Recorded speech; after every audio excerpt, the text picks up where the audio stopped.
सुद्धा लांबणीवर पडली. करू शकतात. आता योजनाने आम्हाला फरक पडत नाही. आम्हाला आयुष्यात का देत नाही आरक्षण तुम्ही? आयुष्यात शेतकऱ्याला का देत नाही तुम्ही? कर्जमुक्ती का करत नाही? मालाला भाव का देत नाही? वीज का देत नाही त्यांची? पाणी शेतकऱ्यांना कायमचा प्रकार का देत नाही? मराठवाड्याला पाणी 70 वर्षात तुम्हाला उभा देण्यात नाही आलं. तुम्हाला विदर्भातल्या मराठ्यांसाठी कायमचं पाणी सिंचन करता नाही आलं. खानदेशातल्या काही पट्ट्यात तुम्हाला पाणी देता नाही आलं. इकडच्या पश्चिम महाराष्ट्राला काही साताऱ्याकडचा दुष्काळी भाग आहे. तिथं तुम्हाला 70 वर्षात पाणी उभा नाही करता. तुम्ही आयुष्याचं का देत नाही? तुला भाव कसं काय मिळत नाही? तुला भाव मिळत कसं काय? तुमचे भाव वाढत शेतकऱ्याला वरची अडचणी का? आता इकडचा नाशिकचा पट्टा आहे. त्या कांद्याला द्राक्षाला भाव का वाढत नाही? शेतीमालाला भाव तुम्ही कायमचा का देत? मराठ्यांना आयुष्याचं आरक्षण पाहिजे का देत? 1500 का देत? 1500 पण आमचे घेणारच आहे जनता. योजना बी चांगली आहे, तेच चांगली आहे, त्याला काय अडचण आहे, ते बी चांगली आहे. पण तुम्ही आयुष्याचं का देत नाही? मग तुम्ही आरक्षण देणार नसाल. भाच्याचं काय? आता लाडक्या बहिणीला दिलं तुम्ही. लाडक्या बहिणीच्या भाषाला भाचीला तिला आरक्षण पाहिजे. तिला का मारता का? दाजी तुमच्या बहिणीला दिलं तुम्ही. दाजी शेतात काम करतो. दाजीचं कंबर मोडा काम करतो. दाजीचा मला भाव पावला आहे. आणि दाजी एखादा रूमला घेऊन मामालीच्या राजघरावर दिलं. मला भाव कमी आहे. दाजीचं काय? भाचीचं काय?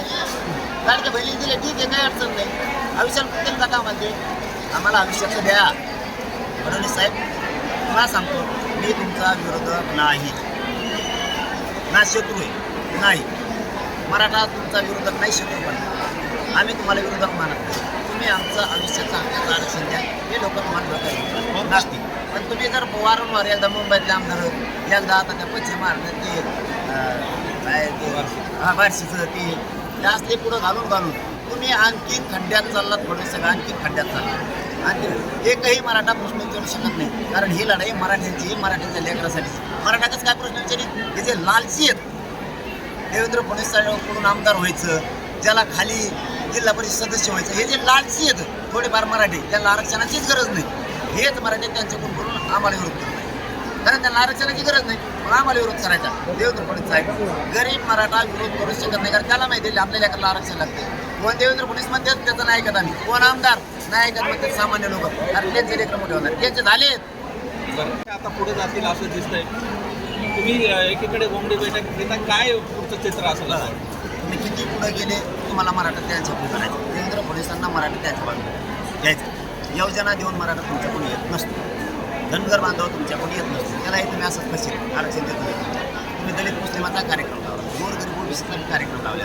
त्यामुळे लोक आता मनं बदलत नसतील. आणि मराठी तुमच्याकडून होण्यासाठी तुम्ही निवडणूक पुढे जरी ढकलेली, त्याचं त्या मागं नगरपालिका पंचायत समित्या पुढे ढकल्या, तुम्हाला ही सुद्धा 15-1 वर्ष पुढे ढकलीत राहावं लागणार. अशीच योजनावर मराठा हे होत नसतो. कोणता मामा आरक्षण दिलेली? देवेंद्र मामा फडणवीस. बाबा लय द्यायचे त्यांच्याकडे अंगारा लिंबू आहे. ते सागर बांगर गेलेला माणूस माघारी येतो. काय होतं तिथं? काय अंगारा लिंबू आहे कापून गेलेला माणूस तिकडंच राहतो, माघारी येतच नाही. जादू आहे का? मग आता मामाने बहुतेक अंगारा लिंबू जादू आहे वाटतं. ते त्यांच्याकडे ती आई आहे ना, जडीबुटीवाला आली एक येवल्याचा. तो डोंगरात झेंडून झेंडून जडीबुट्या असे काही गोळा करून आणतो त्याच्याकडे घेऊन ते चिटके द्या अंगारा. तिथे गेलेला आमदार किंवा माणूस माघारीच येत नाही मामा. पण आता देवेंद्र फडणवीसने दिले लाडक्या बहिणीला 1500 रुपये. पण भाजीचं काय? भाज्याचं काय? आणि दाजी शेतात काम करतो, कंबर मोडत त्याच्या मालाला भाव पाव देणार. दाजी काय गंभार कलाकार आहे. दाजी रूम नाही घेऊन जात असतो तिथं विचारायला, भाव दे मला सांगून. धन्यवाद.